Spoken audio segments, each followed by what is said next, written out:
Zed, you also have some big news yourself with Magic Eden. They're going multi-chain. So just to let folks know, Magic Eden is the leading Solana-based non-fungible token platform. Now they're expanding into Ethereum, thereby taking another swing at competitor OpenSea and embracing Ethereum's top-heavy NFT ecosystem. Tell us a bit about that switch. Yeah, we're really excited to be announcing this news. I think this is something we teased a little bit when we announced the fundraise a couple of months ago. And I think at the time, Jack came on the show, so we're doing the rounds a little bit. But this moment, I think, marks a really exciting acceleration in our efforts to extend our presence across NFT communities and Web3 communities to deliver the most full-featured multi-chain experience for creators and collectors. And this has been something we've always wanted to do. Since we launched about 10 months ago, we've done about 2 billion in trade volume on Solana. And we've always thought the Solana ecosystem was an extremely rich and robust NFT ecosystem. But the reality is, the ETH ecosystem is also very large. And we're super, super excited to bring the products and community ethos to the Ethereum community. Now that we are supporting ETH, one of the big, I think, differentiators and really, really interesting features that we'll support from day one is creators being able to mint in either Sol or ETH, and end users, traders or collectors being able to purchase NFTs and mint NFTs using Sol or ETH. So we're really excited about that, and I think this marks a really pivotal point in our journey as a marketplace. How do you distinguish yourselves from some of the leading competitors in the market, like obviously OpenSea, but there are so many NFT marketplaces right now. How do you present as your comparative advantage? Yeah, for sure. It's a great question.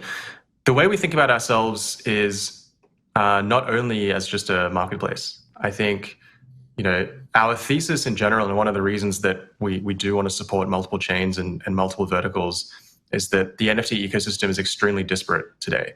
Users are having to discover and research NFTs in very different places, whether that's on socials like Discord and Twitter, whether it's analytics websites, whether it's drop calendars, whether it's directly on project websites. That environment is extremely disparate. And then on the creator side, it's still very, very hard for someone that, or a team or a project or a brand or a company to actually launch NFTs and do it in a way that's very authentic to themselves. And that's where I think someone like Magic Eden can play a huge role.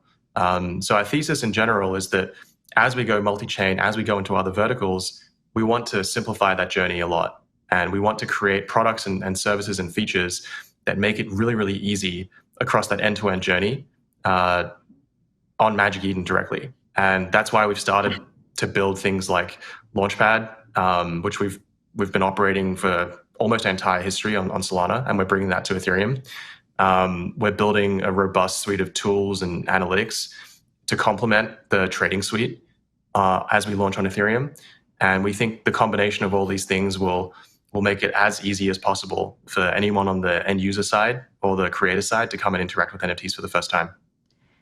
And I wonder, what can you say about the state of NFTs right now? We're in a bit of a warm crypto winter, if you will. Are you seeing substantial growth or decline one way or another?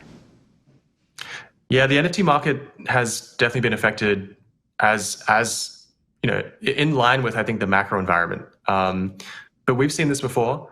I was an early employee at DYDX, so I've been through a very brutal crypto winter in 2018, 2019.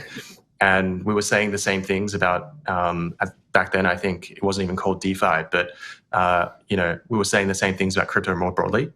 What I'm really excited about is, despite this, this last cycle clearly has attracted a lot more people to be interested in crypto. And we've seen this on the creator side in particular.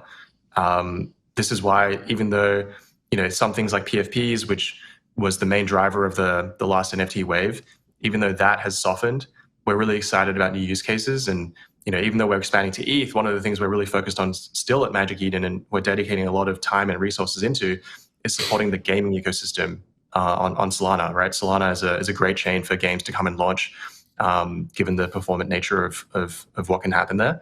So this is the best time to actually build and launch this stuff. And the teams that stay around and stay focused, I think will be really well set up for the future years. And absolutely, I believe that this will be a $1 trillion market still. So that's kind of down in the future, but over the next 12 months, what do you think is going to be an interesting a trend that you're seeing happening right now that you think will expand in the NFT market? Is there anything of note? Yeah, I think there's a couple of things. I think one is general experimentation from companies and brands. We've seen a lot of appetite on our side. Our partnerships team has a ton of great visibility and insight into a lot of the Web2 native brands and companies that are looking to do something with NFTs. So I think that we'll continue to see experimentation on that front. That's number one. I think number two is the mentality of creators is now going to change. Now that, with the product suite like Magic Eden or products that are now launching multi-chain, the mentality now is not, should I go to ETH and do something on ETH? It's, hey, how can I go to Magic Eden, or how can I go to this app and do the things that I want to do, find the audience that I want to find, and really engage them in a meaningful way. That traditionally hasn't been possible. It's usually been, let's pick a chain, that's the home, that's the base. And I actually think that's almost the reverse way to go about things. So we're excited over the next 12 months to continue to see much more cross-chain pollination. I think, the way we are going to do it is using products and services that allow users to really easily interact across different currencies. So buying NFTs with Sol, buying ETH NFTs with Sol, and buying Sol NFTs with ETH, minting via those two cross currencies as well. That encourages the amount of cross pollination within the audiences today, which today are very, very siloed. Yeah, you mentioned cross-chain pollination, but with that, we've been seeing, again, so many exploits with these cross-chain bridges. And I'll just mention, early this week, we had a $200 million Nomad bridge hack from Ethereum to Moonbeam. Wormhole happened, 1 year ago, $300 million stolen. Ronin hack happened with a $600 million hack. So, with Magic Eden expanding to Ethereum, what are the kind of concerns around these bridges and this cross-chain pollination, if you will? Yeah, for sure. I think bridging as a technology obviously is an exciting technology, but as you've said, there has been a bunch of incidents around it. Ultimately, I do think that bridging is not the only solution, and bridging is sort of the earliest version of a non-custodial solution, right? To connect chains that are in separate siloed ecosystems today. I think number one, bridging as a tech, both from a user experience and security standpoint, will improve. It's going to take some time. There are really smart people solving these really hard problems.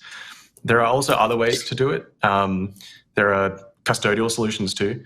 So some products or some users may prefer those.